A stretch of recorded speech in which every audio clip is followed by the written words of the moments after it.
for the next ones, we're going to be working backwards. So they're going to give us the probability of an event occurring, and we need to find what the z-score value would be. You are going to need your pink paper with the z-scores on it, and you have to make sure you're not rushing because you do need to think in the reverse order of what we've done in the past. So for this one, we are on the right side of the curve. And if you remember our problems where we're on the right side, we had to take 1 minus whatever our probability was of less than that value, and that would equal the probability of getting more than that or above that value. So for this one, in this picture, this 0.6331 is the probability that we get more than whatever this z-score is. So we need to figure out what the probability of what it would be to be less. So if we take 1 minus, I'm just going to put a p there, equals 0.6331. We need to figure out what p would be. So we can solve this by adding p to both sides and then also subtracting 0.6331 on both sides. And if you don't show this step, that is okay on your test, but on your notes, make sure you write this all down so you can see how we got that answer. So if you need to go back and compare this to help on the homework, you can do that. So then our probability of getting less than is going to be 0.3669. And that's the probability that we get less than that value. This is the number that we want to find on our z-score table to then find the z-score. Now, the numbers that we get here, they might not be the exact numbers on the table. So you are going to find the probability that is closest to this number. So it's 0.3669. So if you go to your z-score table, I'm going to write this number at the top, 0.3669. If we look on the positive side where all of our z-scores are positive, they are numbers that are 0.5 or larger. None of these numbers in this table are less than 0.5. So we need to go to the negative side. And I'm going to, again, write my number so I have it to reference. So we have negative 0.3669. Okay. So to start, I'm going to try to find 0.36 on here. So it starts, we're at 0.0. Let's go down a lot more. 0.0, 0.1, 0.2, getting closer, 0.3, and we're looking for 0.36. 0.34, 0.38, so it's probably going to be somewhere in these two rows. 0.3, oh, I found a 0.3669, 0.362. There we go. So those are the ones that look like they are going to be closest. And again, we're looking for 0.3669, which is exactly right here on that number. So then we need to figure out what that z-score would be. So we look to the left to find the first part of our z-score, which would be negative 0.3. And then we look above it to figure out what that last number of our z-score would be. All the way up, which looks like this is under the 4. So it would be negative 0.34 for our z-score. So we can go ahead back to our problem and write down that z equals negative 0.34.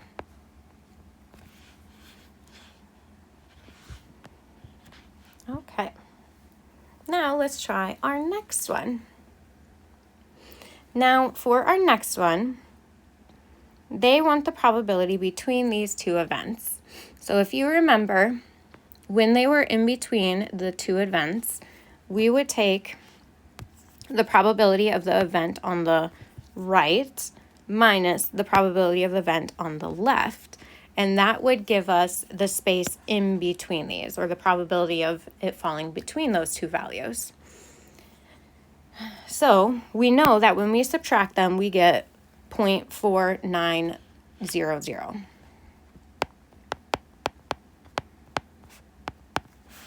So we need to figure out what the probability of that event would be and the one in the middle. So at the bottom, they do show us a 0 there. If we go to our table and you look at your z-score of 0, they have a -0 and they said that's 0.5. And if we go to the positive one, 0.0 is also 0.5. So that's right in the middle. So we know we're going to have the probability of an event minus 0.5. That is going to give us the probability of our largest amount. So that I'm going to just label x. To get x by itself, I'm going to add 0.5, so we'd have 0.9900, and that's going to be the probability up to that x value. That's the number I'm going to be looking for on my z-score table, so 0.99. So if I go back to my table, I'm going to want to be on the positive side because these ones are the values that are larger than our 0.5. And I'm looking for 0.99.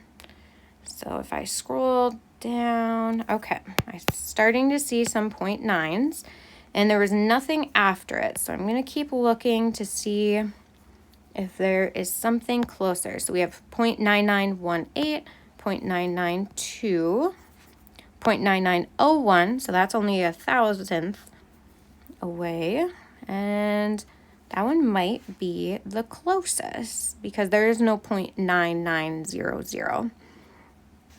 So because this one's the closest, and if you look, the one next to it, 0.9898, that one would be 200ths, or 2 away, because if we added 2 to this value, it would go up to a 9900. This one, we would just have to take away 1 in that last place, and we would get there. So because this one was 2 away, we don't want to use that. This is only 1 away. We're going to use this value. So to get the z-score, you're going to look on the left and then above it to figure out what the z-score would be. And it looks like it's going to be 2.33 for our answer.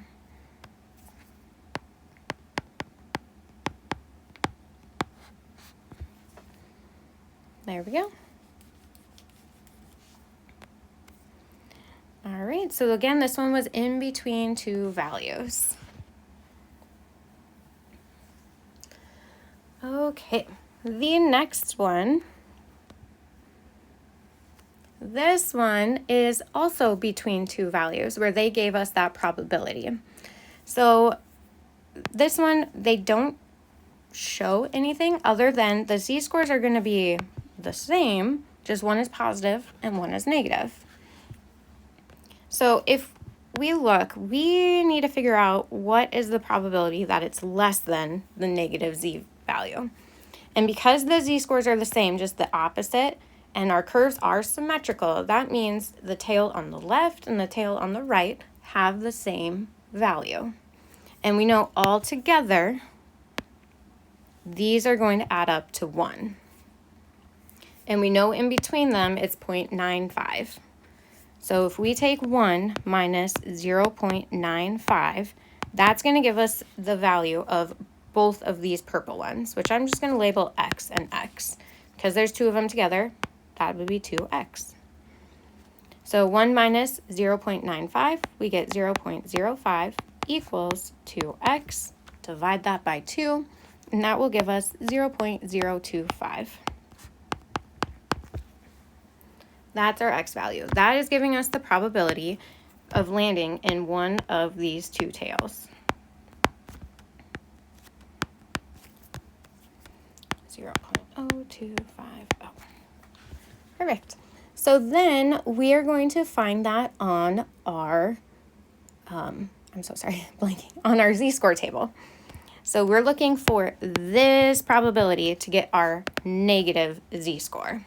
So we go to our z-score table, We know it's going to be a negative because it's less than that 0.5. So we'll go here, and inside this table, that's where we're looking for our number.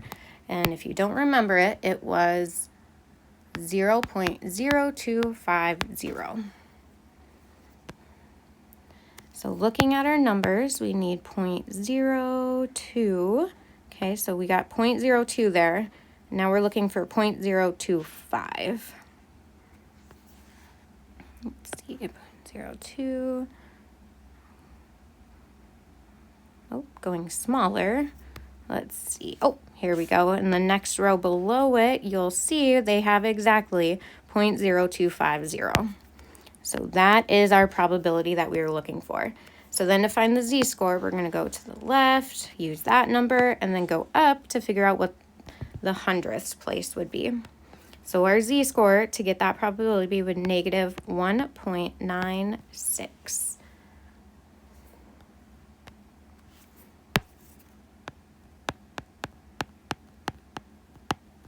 Okay, now we know the z-scores are the same, just one was positive and one was negative. If we want to check for that probability to make sure it is positive 1.96, remember we would need to take 1 minus 0.0250. And when we do that, we would get 0.975. So if we check the z-score on our table of positive 1.96, it should be this number or close to it. So let's go to positive 1.96. So 1.9, 0, 1, 2, 3, 4, 5, 6. And you'll see, because that's in the correct spot that we needed, 0.9750. And if we check, 0.9750 is what the probability should have been. So that means we did our math correctly and we got the correct positive and negative z-scores. All right, the next video is going to do some word problems, so you can go ahead and watch those next.